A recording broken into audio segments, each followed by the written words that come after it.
आज का जो हमारा टॉपिक है वो रिगार्डिंग प्रोडक्शन ऑफ एक्सरे है।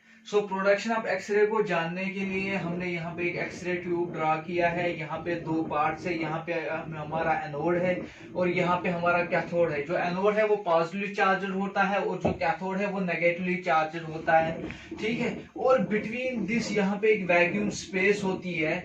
वैक्यूम इसलिए होता है क्योंकि जब हम कैथोड को हीट करते हैं यहाँ से स्ट्रीम्स ऑफ इलेक्ट्रॉन्स निकलती है। तो ये स्ट्रीम्स ऑफ जो इलेक्ट्रॉन्स होती है इसकी स्पीड, इसकी जो एनर्जी वो एनर्जी कम ना हो जाए, इसलिए हमने यहाँ पे जो है वैक्यूम रखा है।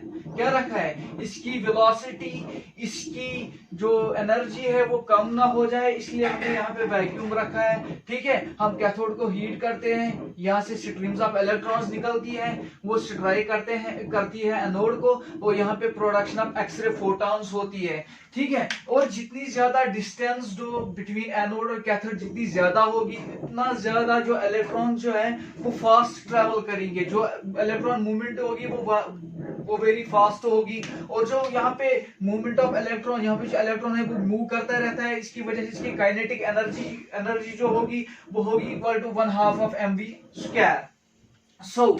प्रोडक्शन ऑफ एक्सरे में हमने ये पढ़ा, जो एक्सरे जो होती है वो प्रोड्यूस होती है by the energy conservation, law of energy conservation, ठीक है। जब एक इलेक्ट्रॉन आता है फ्रॉम कैथोड, ये स्ट्राइक करता है एनोड को और यहाँ से एक्सरे जो है वो प्रोड्यूस हो जाती है, ठीक है। ये हमारा जो है ये हमारा टारगेट मटेरियल है, ठीक है। कैथोड से यहाँ पे रेज आती है, वो एनोड को स्ट्राइक करती है और हमारा एक्सरे प्रोड्यूस हो जाता है। ये यूजुअली जो होती है वो दो प्रोसेस से होती है। एक को बोलते हैं हम ब्रेमस्ट्राल-लंग ग्रेडेशन और दूसरे को बोलते हैं हम कैरेक्टरिस्टिक ग्रेडेशन। ब्रेमस्ट्राल-लंग ग्रेडेशन या ब्रह्म्स ग्रेडेशन, इसको हम ऐसे पढ़ सकते हैं। फॉर एग्जांपल अगर हमारा ये टारगेट एटम है, ये टारगेट एटम है, ठीक है।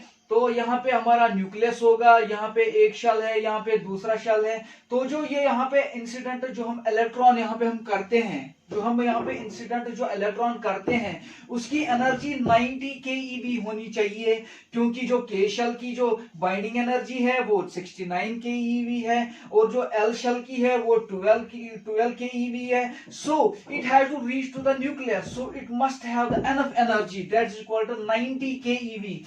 जब ये यहाँ पे स्ट्राइक करती है तो यहाँ पे पॉजिटिवली चार्ज है, यहाँ पे नेगेटिव चार्ज है, तो यहाँ पे क्या होगा, इसकी जो वेलोसिटी होगी वो चेंज होगी।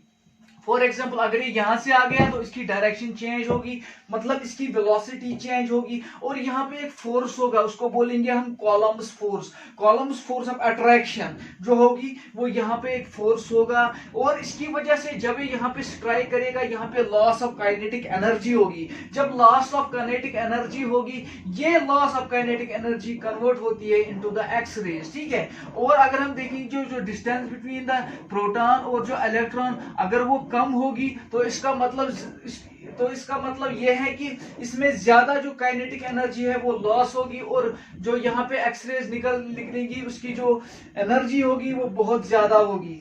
तो उसके बाद हम आ जाते हैं डायरेक्ट यहाँ पे हमारा अपना है कैरेक्टरिस्टिक रेडिएशन। कैरेक्टरिस्टिक रेडिएशन पे भी हम क्या करते हैं, हम लेते हैं एक टारगेट मटेरियल जो हमारा होता है, यहाँ से हम बम्बार्डमेंट ऑफ इजेक्टेड इलेक्ट्रॉन करते हैं जिसकी एनर्जी जो होती है वो 70 keV होती है, क्योंकि जो के शेल की जो एनर्जी है वो 69 keV है, ठीक है।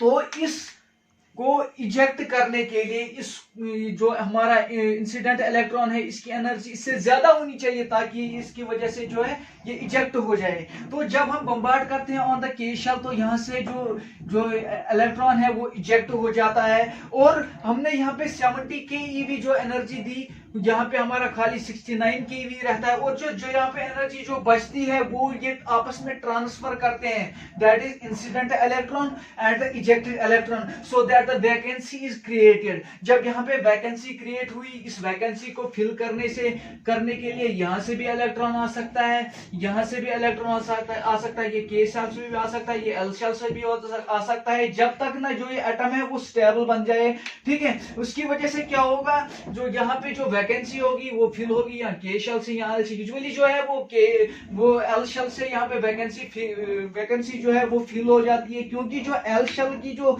एनर्जी जो binding energy of L shell है वो 12 है और जो के शेल की है वो 69 है. So there is a difference between the binding energy of the K shell and the L shell, and this difference between the binding energy of the K shell and L shell result in the production of the X-ray photon.